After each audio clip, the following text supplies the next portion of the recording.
Good morning, everybody. Good afternoon, wherever you may be. Happy Saturday. It's one of the second last Facebook Lives that I'm going to be doing before we hit the summertime. I am going to do this one and one more next Saturday, and then we're going to do a little bit of a hiatus. I'll probably pop in, say hi, do a couple of very short lives, but otherwise I'm going to give everyone that freedom over the summer so that you're not having to pop on. But you've always got the replays anytime if you are missing any of the Facebook Lives. So today we are going to talk about, hey Sherry, thanks for jumping on. Good to see you. If you are jumping on, ladies, say hi. I've been alone the last couple of times. It's been really wonky, so I'm glad to see a couple of beautiful faces coming on. Good morning, Bev. Thanks for joining me, ladies. I was just saying that I've been a little bit alone in the last two. There's been a few tech glitches I've been experiencing, but looks good today. So we are talking about mental health and menopause, and it's really just a matter to check in. This is such a tumultuous time as we're going through this physically, but then how are we feeling mentally? And this is why I wanted to bring this up this weekend, because it's a really chaotic time that we've been going through. This has been happening now for almost 15 months, and it really does wear on us. And for those of us that have either just begun this journey or are now sort of moved through perimenopause and now into postmenopause, we're all navigating this very, very differently. And so I want to just remind all of you to always do a mental health check. Just like we do our physical check, we get our pap smears, we get our physicals, we get our blood pressure checked, we get our eyes checked, we get our hearing checked. We also just need to do a mental health check. And whatever that looks like for you, whether it's doing some therapy, whether it is having a really good weekend away with some friends, whatever a good time, a decompressor, a way to do some mental health care looks to you, I want you to really incorporate that as much as you can into your lifestyle, because we really do need to listen to what's going on emotionally, because there's a lot happening physically which is going to affect us. Morning, Sherry. Thanks for jumping on. Great to see you guys. So we're going to really check in on a couple of things today. We're going to talk about sort of your risk of depression and risk of any issues mentally as you're going through menopause.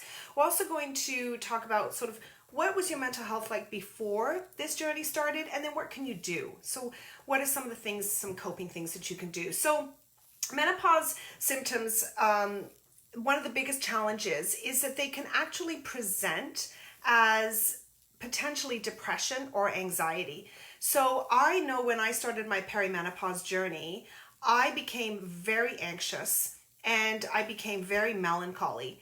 And I remember going to the doctor, and the first thing she wanted to do is put me onto an antidepressant. Morning, Penny. Thanks for jumping on. And so I knew I wasn't depressed. I felt I wasn't depressed, but I felt down and the anxiety was crippling. Something as simple as just going to the grocery store would be completely dissected in my head. What cars am I going to run into? Is there going to be road rage? Am I going to, do I have to get dressed up? What am I going to wear? Is it going to be busy when I get there? Just really crazy things that would bumble into my brain. Morning, Lonnie. Thanks for jumping on. Great to see you. Hope you're doing well. And so it would really start to creep in and settle and make me very insecure and very, very uncomfortable. And that's just not who I am. So that was what I went to the doctor with. And he said, I keep saying she said, you've got depression. Obviously you've got depression. Let's put you on antidepressants. And I said, I don't want to be on medication. I know this is not depression. And I feel like I kind of called it situational depression. I'm going through something. I don't know what it is. I didn't know it was perimenopause at the time, but it's making me unsettled. And so I declined that, and I ended up going more natural solutions and really tapping into how I'm feeling and working through my emotions and adding in some extra changes. Hey Sharon, great to see you. I started to do some lifestyle changes, and so that's where I really started to identify my my mental health as part of my overall being, and how important it was. So this is why it's really important that you talk to your family, you talk to your doctor, you check in with yourself, make sure that these perimenopause or postmenopause emotions, anxiety, self-consciousness, any kind of irritability, mood swings, that this is really, is this associated with what you're going through at this time of your life? Or is this something to do with your mental health well-being? And so that's what you need to always make sure you check in, because it can be really confusing when you're very happy-go-lucky and moving along in your life, and suddenly you just get this feeling of anxiousness or irritability, or I used to get such rages. The anger was insane, and I didn't know where it came from. And it was really disconcerting. It knocked me off my equilibrium, and I started to question. I really started to question who I was. Who am I that I would get so angry at small things? So it's a chance for you to do a really solid check. So what's going on? Why are we running into all of these hormonal issues? Well, as with most things, it's our fluctuating of our hormones. Our estrogen is completely connected to not only our brain function, but also just our overall hormonal balance. And so if we're starting to see some reduction in estrogen, we are going to see impact on mood. And then we are also going to, just naturally going through this time of life, we're also starting to experience some nutritional deficiencies. We're not absorbing things as well as we used to, and we're running short of certain things where our body used to have lots of. And so, example, magnesium. You hear me talk about magnesium all the time, about how it's so important. It's one of the major things we become deficient in. And so when we start to have nutritional deficiencies and we start to have some imbalances with our hormones, that's going to affect our brain chemistry, and it's also going to affect our overall hormone function. And so that's going to all contribute to this crazy, potentially crazy mental health ride that we find ourselves on. So ladies that are watching, what is the biggest thing that you've felt emotionally that has changed for you? If at all, maybe you haven't noticed any emotional changes. Are you more emotional? Are you more teary? Are you more irritable? Are you more moody? Short-tempered? Anxious? Feeling down? Just having no interest, a lack of interest in anything? Have you just sort of noticed that about yourself as you've been navigating through this journey? Because those are the types of cues or red flags you want to really hone in on and recognize, is this something that's sort of always been there? Because if you were to look at your mental health and your overall mental approach and how you approach things in your life before you started perimenopause, which is usually in your 40s, all of the above. Yeah. So it's definitely something that you've noticed. So that's great, Sherry. And I think we really do need to take the time to really notice what we're feeling, because it's a chance for us to do almost like a pre-menopause inventory or pre-perimenopause inventory. What were we like before that journey has started? Like, did you have or have you got a stressful job? Have you got a stressful lifestyle? Are you prone to negative feelings? Anxious, lack of wanting to do anything? Absolutely. The lack of wanting to do anything was a huge thing for me. Small bouts of everything. Yeah, thanks for sharing, ladies. Yeah, Sherry, I completely appreciate where you're coming from, because that lack of wanting to do anything continues to still be a burden. And I think it's actually worsened through the last, 10, 15 months, because I've become more comfortable being at home. I don't have to wear a bra. I don't have to get out of my yogi pants, my elasticated waist pants. I don't have to wear makeup. I don't have to deal with what's going on out there. I feel so safe and cozy in my own home that it's almost making me feel very anxious and very stressed about the idea of everything opening back up and us being out there. As much as I want it to all go back to normal, the process of getting to that normalcy for me is causing me some anxiety. And so it's about changing my schedule, my routine. I have a wonderful little routine working from home, and it has become very comfortable. So I need to move out of that comfort zone. So I will get there, but wanting to do anything about it right now is a huge issue, and it does cause me anxiety. So I think, thanks, Bev. Yeah, it's, I wish we could just kind of leapfrog into where we were in 2019, what the world looked like then. I would be happy. It's the moving parts, the changing landscape that keeps me unsettled. And so I'm looking forward to the time that I can just go back into that new routine and have all this behind us. So that's definitely going to impact us regardless of where we are in our lifestyle. My kids are being impacted. My father is being impacted. So that age range, we all know how much we're being impacted by this changing landscape, and just fear, unknown, stress, all those types of things. So if you think about where you were perimenopause, in your teens, in your 20s, in your 30s, how did you cope? How did you cope with stress? How did you cope with any kind of emotional upheaval? Were you have you had any kind of major stress disruption in your life? Have you had someone close to you that has been ill or has passed? Those are all major disruptions emotionally. And how did you cope then? That's a really good indicator as to how you may or may not cope as you navigate through menopause. And so I've always been somebody who has coped a certain way. And then when I went through perimenopause, I coped completely different. I just was not even somebody that I recognized. So that was causing me even more stress and anxiety, because I thought, what's going on with me? Why am I behaving this way? I've never, ever behaved this way before. And so it's a time, went out with Penny and Blair Van Halen. Woo! That's fantastic. That is the best stress reliever ever. A good friend and some great music.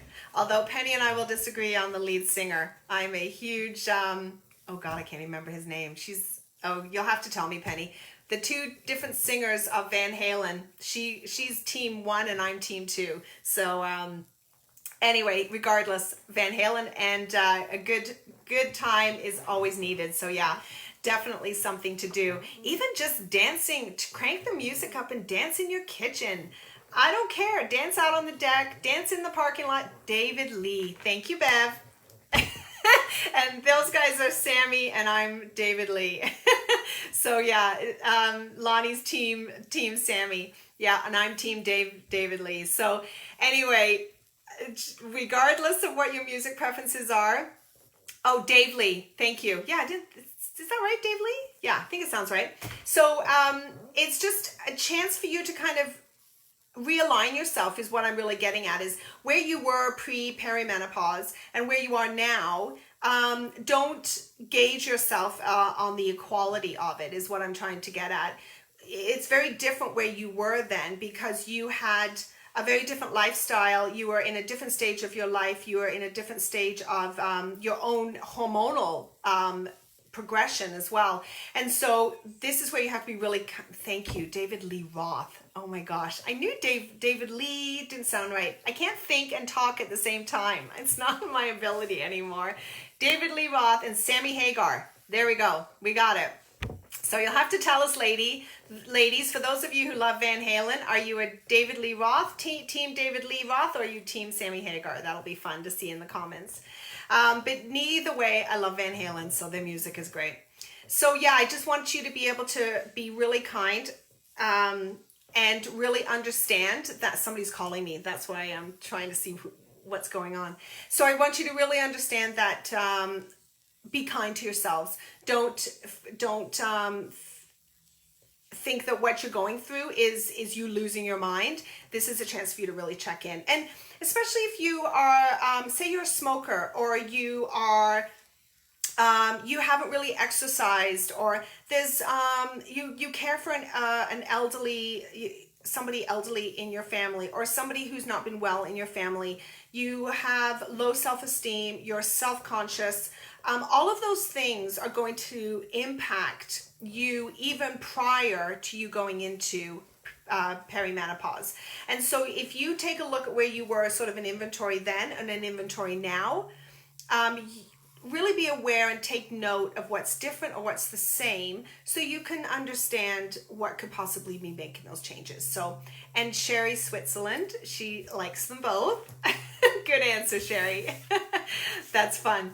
So what can we do?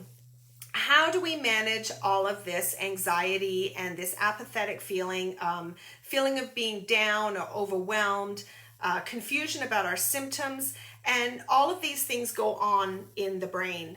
I used to have a terrible time waking up in the middle of the night, and I would create such chaos in my head at 2 or 3 in the morning, and over exaggerate everything in my head. And it was really debilitating. So I had to really work at disconnecting my brain sometimes. And one of the ways that you can really do that is to set a sleep routine and really try and establish a routine that is going to, I used to be stressed about going to bed. That's how bad it used to be. And when I used to go to get into bed, I would get anxious because I'd be afraid of waking up in the night and the wheels would just start. And I would think, oh my gosh, the way I spoke to my colleague today, I was so rude. And the other half of me is going, no, you weren't rude. And yet the other half of me is going, yeah, you were really rude. And then I would fight back and forth with my head, inside my head. Or if I didn't respond to somebody's email, I'd be, oh my gosh, I didn't respond to them. I completely forgot. And I would overreact inside my head. And this would be going on for an hour inside my head at 2 o'clock in the morning.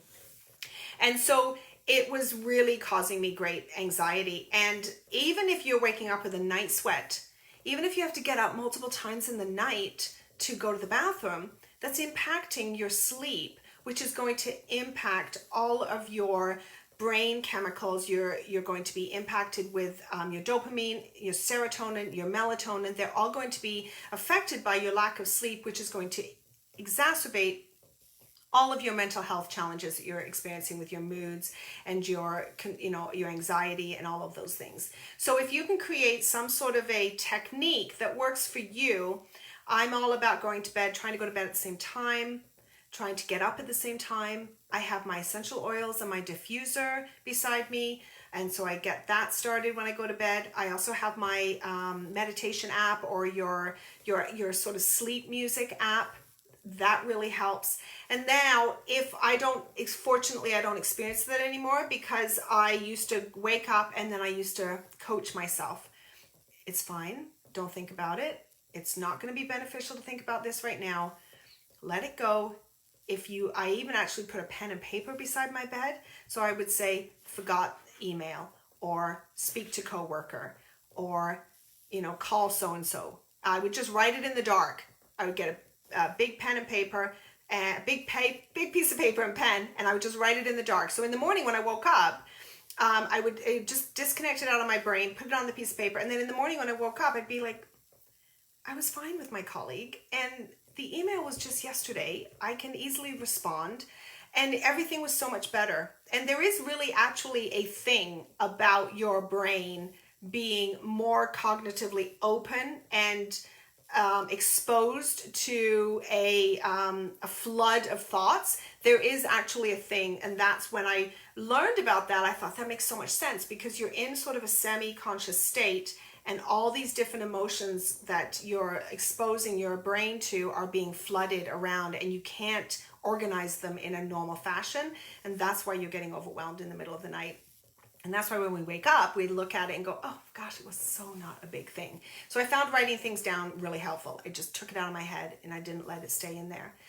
The other thing too is always exercise. And when I say exercise, anything that gets you moving, anything that gets you in it gets those endorphins going, that good boosting mood energy going. And crank the music in the kitchen while you're cooking. You know, swim, walk, dance. I don't care what you do, just get your body doing some regular movements. Try and move at least a little bit, 20 to 30 minutes a day in some capacity, even if that's stretching. Try and get some movement in there because it's really good for your brain. Obviously, relaxation, always the key. What is, if you ladies had no barriers, nothing at all, what is the one thing that you could do today, regardless, it could be anywhere in the world, that you would love to do today that would help you relax? That you know that if you had this happen today, you would be so relaxed and it would really be beneficial. Let me know in the comments what you feel would be so relaxing for you. And anything. Like for me right now, I would love to be in a hut on the water in Fiji, being massaged, like having a massage. That to me would be the epitome of full relaxation, is those wonderful little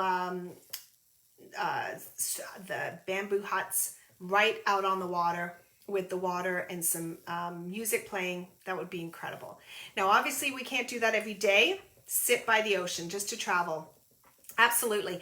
And so we can't do that every day. So what can we do to bring that in? So Sherry, travel, you can't travel this moment, but you can certainly make a virgin cocktail.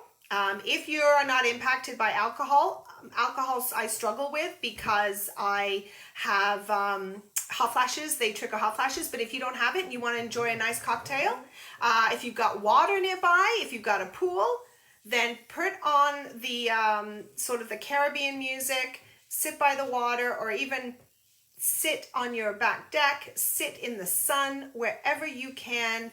Get yourself a drink and just listen to some Caribbean music, or wherever your favorite place is that you love to travel. Listen to the music and envision yourself there. It's incredible how you can manifest yourself to that location.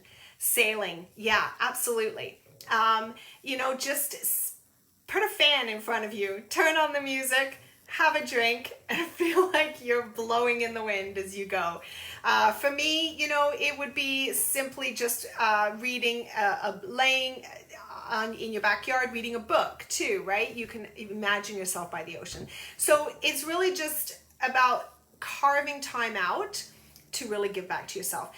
And if you really feel, ladies, that you are struggling and you really are concerned about your mental health and you're not really sure what's going on, then by all means, you need to visit your GP. Check in with your family, check in with your partner, check in with your friends. How have I been? Am I different? Have you noticed anything about me? Do I not engage as much as I used to? Do you feel me pulling away? Reach out and get that support around you, and then go and speak to the doctor. Find out if there is something potentially going on. If you are not getting resolution from what you are trying to achieve. And yeah, you know what? Actually, Bev, that is a fantastic point. Shutting off social media. Without question, I've had to do that as well. It's become very anxiety provoking for me. If I'm seeing certain people doing certain things and I'm not doing them, I'm feeling like I'm missing out, or I feel like I'm not doing enough, and then guilt sets in. That's a huge issue that we have as women, is guilt, is this feeling that we should be doing more. I could do a whole section just on guilt and the fact that we feel guilty about so many things as mothers, as women, as partners. And that is one thing that I want to rid us of, is this guilt. We have nothing to be guilty about. And so social media can certainly feed into, we should be better, we should be thinner, we should be smarter, we should be working more, we should be giving more, we should be sharing more. And it's so crippling. And I really feel like there needs to be almost social media education in primary school, teaching these kids how to turn off, how to disconnect, how to actually manipulate the data properly so you're not being overwhelmed. So if ever you want to watch a great program, it's called The Feed. And I think it's on Prime, Amazon, Prime TV, something like that. I think it's Prime. It's called The Feed. And they actually put in entire, like you get a clip, like not a clip, a USB, like a little USB thing goes into your brain. And you literally just have everything on a feed, like social media feed runs. And people just stop and they're just like this. And that's what people are doing everywhere. When you're watching it, you just see people, they're chatting away and then they're waiting for the bus and they just do this. And they're just watching the feed inside their head. We can see them, what they're seeing. It is the insanest thing. Because I said to my husband while we were watching, and I said, they're just scrolling. They're scrolling through media, social media, through Twitter, through TikTok, through Facebook, through Instagram. And then they're grabbing newsreels and the current things that are going on. It's a fascinating program because it actually gets hacked and then people go crazy. But it's good. But that's what it reminded me of, is to, instead of doing, grabbing our phones and being like this the whole time, they're just staring off into space because everything is inside their head. And it's a scary, all-encompassing, it can actually envelop you and suffocate you at times. So yeah, excellent point, Bev. If social media is, the time that's wasted, I have wasted is on social media is actually criminal. It really is awful and embarrassingly so much time I've wasted. So I've really had to disconnect, and now I leave my phones away from me so that I do not pick it up every 2 minutes. So yeah, please ladies, the last thing on top of relaxation, sleep, exercise, and sharing, reaching out for support, is your nutrition. Because we do have a lot of deficiencies as we're navigating through this time of life, we really need to focus on eating very, very well. And just keep bringing in those fruits and vegetables, those clean foods. Picking up the phone and actually talking to your friends versus texting. And you know what? That's actually a really good point, Penny, because I am terrible for this, because it's now requiring time. It's requiring time to pick up the phone and talk to your friends, where texting can be done while I'm doing 100 million other things. And that's not acceptable, right? We should be giving that time to our loved ones, to our friends, because I used to spend hours on the phone. That's not my only source of, and writing letters. That used to be my only source of communication. And so now I can be, on a teleconference, but still chatting away to somebody, or getting something done over here. I literally, in front of me right now, I have 1, 2, 3, 4, I have 5 devices in front of me. It's crazy. Because of all the things that I'm working on and how I'm doing it. So if I were to pick up the phone and talk to somebody, I can't talk and do stuff effectively. So yeah, the beauty of actually taking the time to talk to your friends or to loved ones is being pushed aside, and hopefully we can start to do that. And if you really, really enjoy doing that and you love to have a good natter on the phone, then you need to carve time out for that. It is too, you're right. It's about taking time for yourself. So talking on the phone is one way. Absolutely, 100% correct, Penny. I 100% agree. And if you enjoy it, I've never been a big fan of talking on the phone. I used to get hot flashes when I talked on the phone too, which was uncomfortable.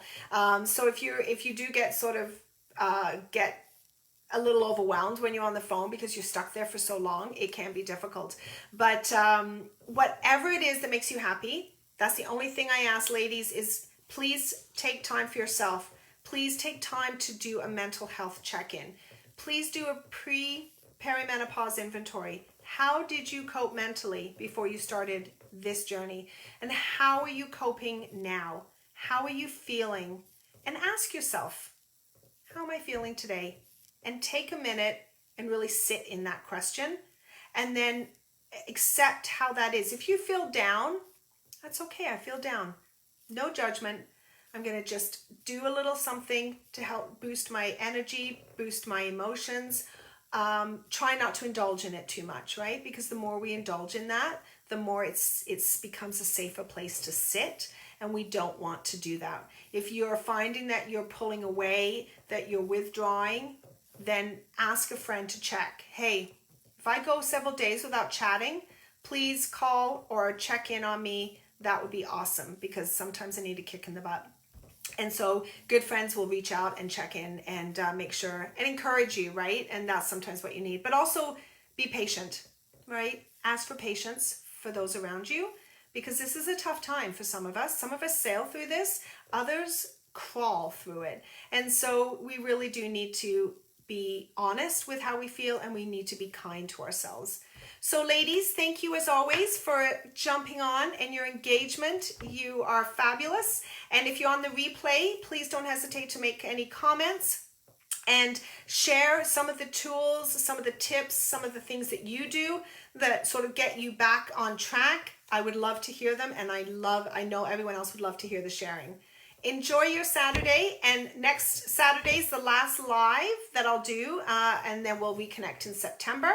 And I look forward to seeing you guys all then. Take care. Thanks, ladies. Bye now.